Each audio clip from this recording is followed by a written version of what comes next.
My boyfriend's friends laughed. Look at her car. Is she your girlfriend or your Uber driver? He stayed silent.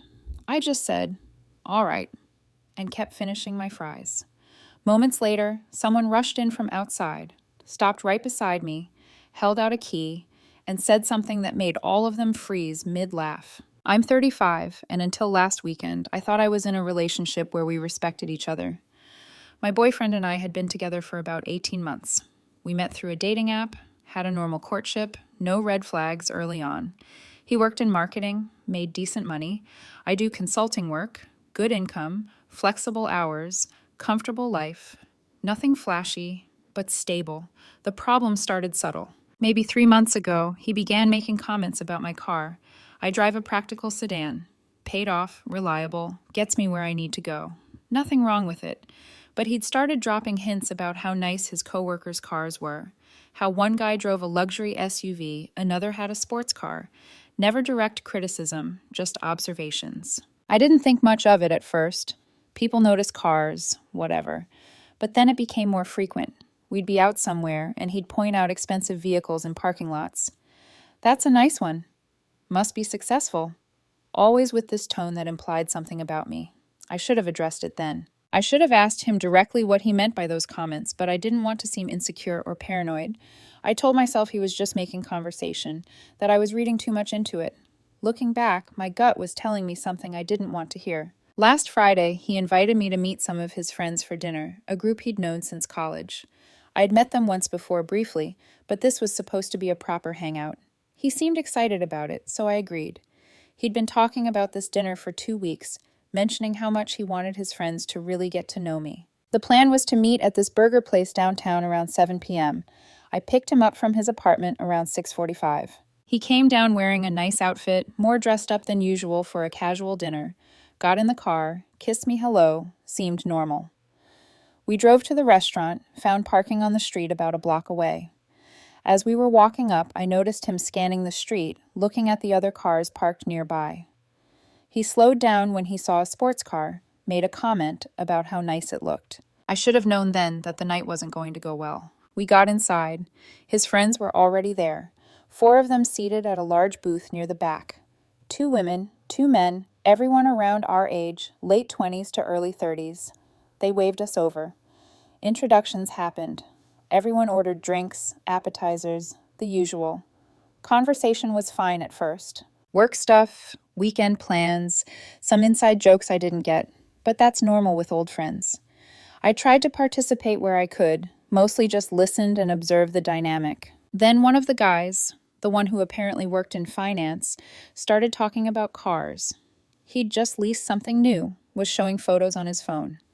Everyone was looking, commenting, saying how nice it was. Yeah, I figured it was time for an upgrade, he said. Can't be driving around in something ordinary forever, Everyone laughed. My boyfriend laughed too. I noticed he laughed a little harder than the joke warranted. The other guy chimed in. I'm thinking about trading mine in next year, looking at SUVs, something with presence. Presence is important, one of the women said. Says something about you. I just ate my burger. This wasn't really my conversation. I'd heard this kind of talk before. People who measured success by visible displays. It usually bored me more than bothered me. Then my boyfriend's friend, the one I'd met briefly before, looked at me. What do you drive? Just a sedan, nothing special. What kind? I told her the make and model. It's a mid-range car, perfectly fine, reliable, gets good gas mileage, everything I need in a vehicle. She made a face, not obviously rude, but definitely a reaction. Oh, that's practical. It works for what I need. The finance guy smirked. Practical? That's one word for it. My boyfriend didn't say anything, just looked down at his plate. I caught that, registered it, felt something shift in my chest. Then it happened. The other woman, the one sitting at the end of the booth, looked at my boyfriend and said, look at her car. Is she your girlfriend or your Uber driver? They all laughed. Every single one of them. Even the finance guy who'd just met me. Like it was the funniest thing they'd heard all week. The kind of mean-spirited laughter that's designed to exclude and diminish. I looked at my boyfriend, waited for him to say something. Defend me. Shut it down. Anything. Even a simple, that's not cool, would have been enough. He stayed silent. Just gave this uncomfortable smile and looked away. Didn't meet my eyes. didn't say a word in my defense. I put down my burger. All right, I said, just all right. Then I picked up a few more fries, ate them slowly while everyone kind of moved on to another topic. The moment passed for them. For me, something had shifted fundamentally. I wasn't angry. I was just clear. Clear about what had just happened and what it meant. I finished my food, didn't rush, didn't make a scene, just ate like normal while half listening to their conversation about weekend plans and some party someone was throwing. The finance guy was talking about bottle service. Someone else was debating which club to go to. About 10 minutes later, I was getting ready to excuse myself to the bathroom when the restaurant door opened. A man in a suit walked in, looked around, spotted me, and walked straight to our table. "There you are," he said. "Sorry I'm late. Took forever to find parking." I looked up. It was my business partner. We'd been working on a consulting project together for the past 6 months. He held out a key. "Here's the key to the office space. The building manager dropped it off at my place this morning. Figured you'd need it for tomorrow's client meeting." I took the key. "Thanks, appreciate it." He glanced at the table, at everyone staring at him. "Sorry, didn't mean to interrupt dinner. I'll let you get back to it." But one of my boyfriend's friends, the finance guy, spoke up. "Wait, office space? What do you do?" My business partner looked at me, then back at him. "We run a consulting firm together. Been building it for about 3 years now." "What kind of consulting?" "Business strategy, operational efficiency, that kind of thing. We work with mid-sized companies mostly, help them streamline, improve margins, restructure when needed." "Sounds interesting. Is it going well?" My partner smiled. "We just closed a contract yesterday that'll bring in about $400,000 over the next 8 months. So, yeah, I'd say it's going well." The table went completely silent. You could hear the restaurant noise around us, other conversations, dishes clattering, music playing, but at our table, dead silence. He looked at me again. "Anyway, I'll see you tomorrow at 9. Client wants to tour the facility before we present." "Sounds good." He left. The silence continued for about 10 more seconds before the finance guy cleared his throat. "So, you own a consulting firm?" "Co-own. Started it with him about 3 years ago. Been building it slowly." "And you're working on a $400,000 contract?"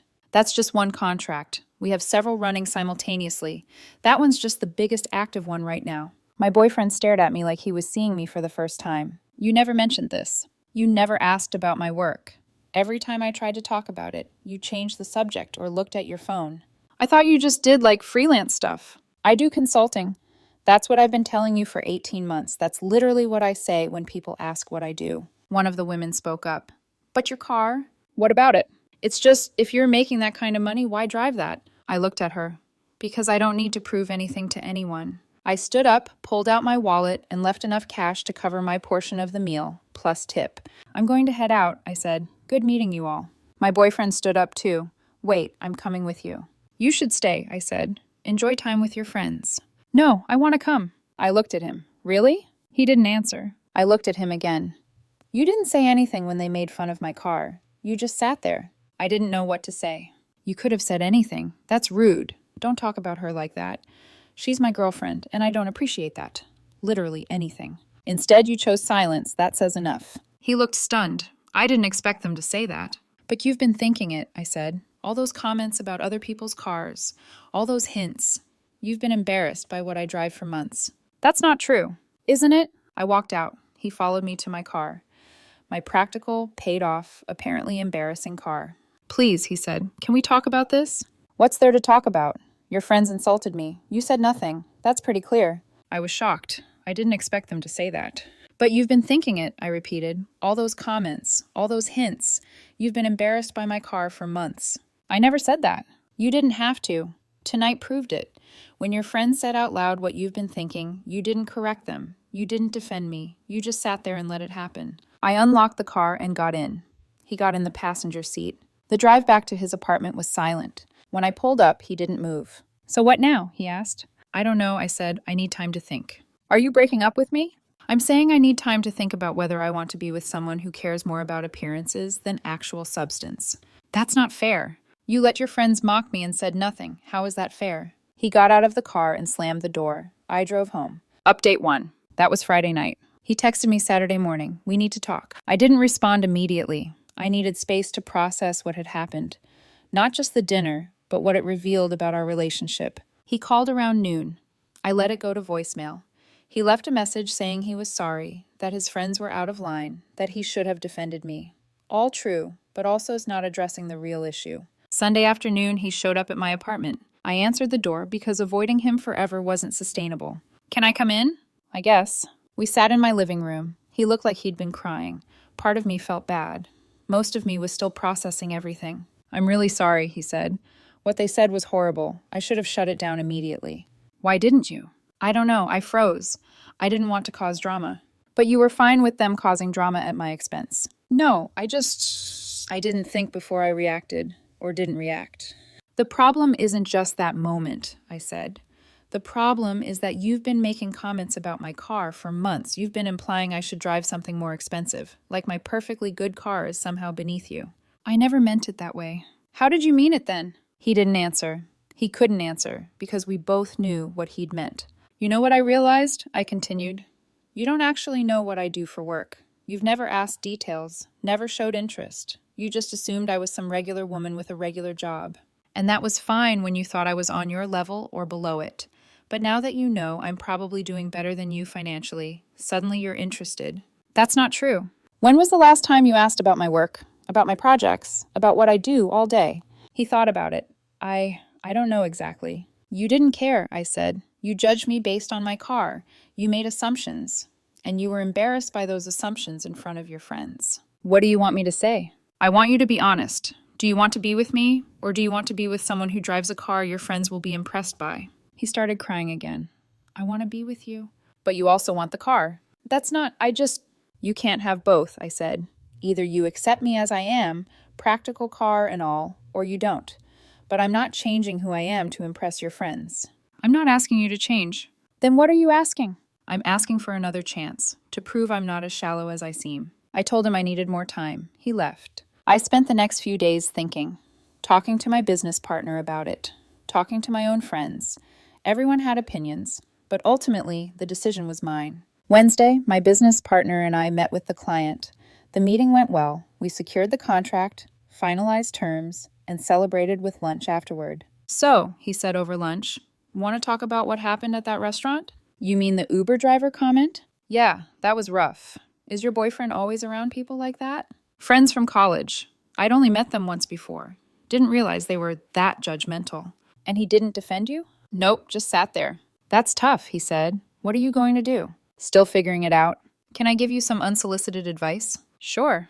You've worked hard to build what we have. 3 years of long hours, reinvesting profits, building a client base. You did that by staying focused and not trying to impress people with expensive toys. Don't let anyone make you feel bad for that.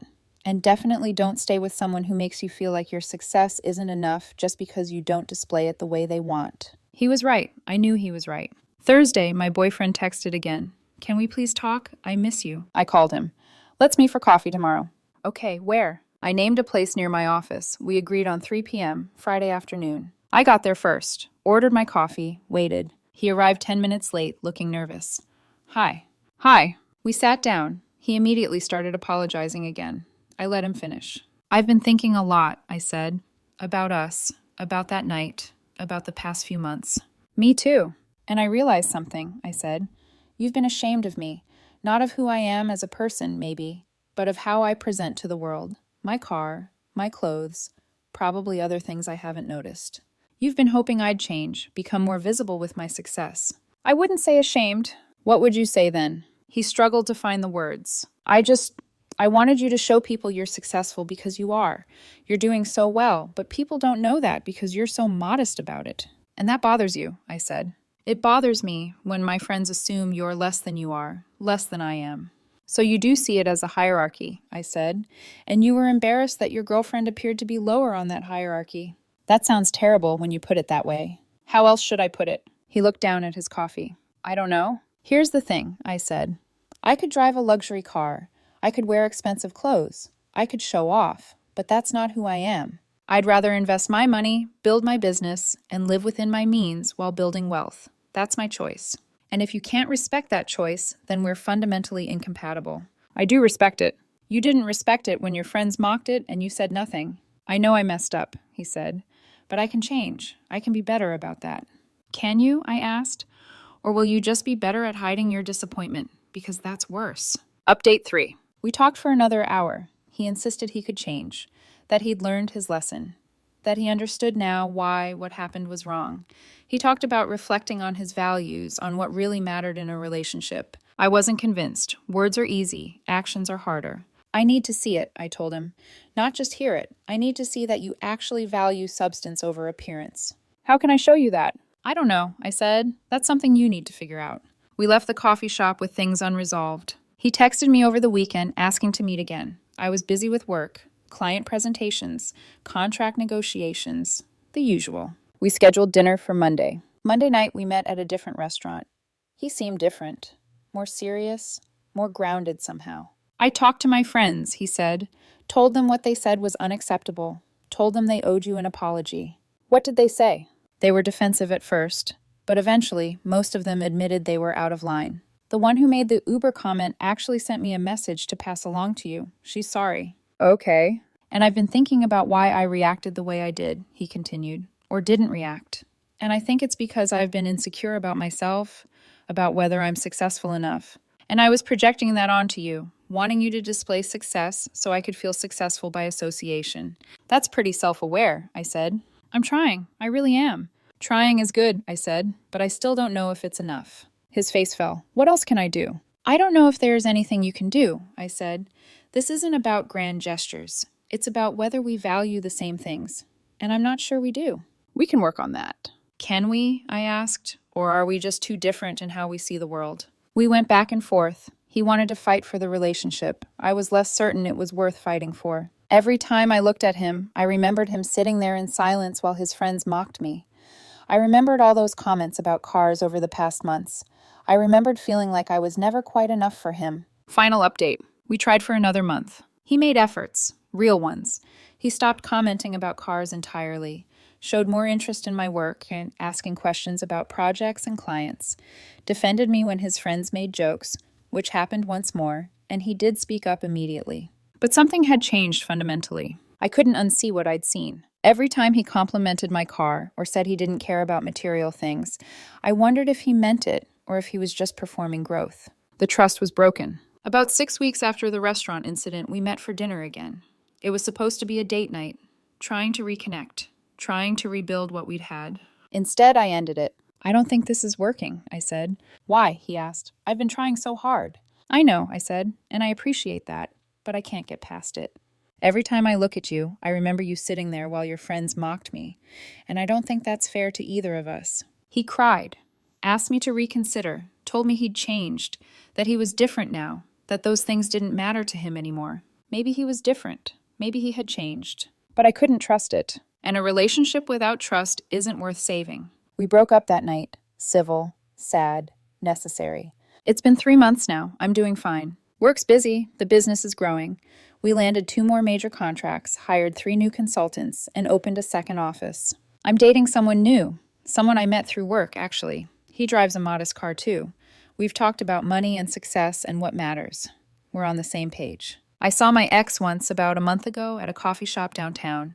He was getting into a car with someone I didn't recognize, driving an expensive SUV.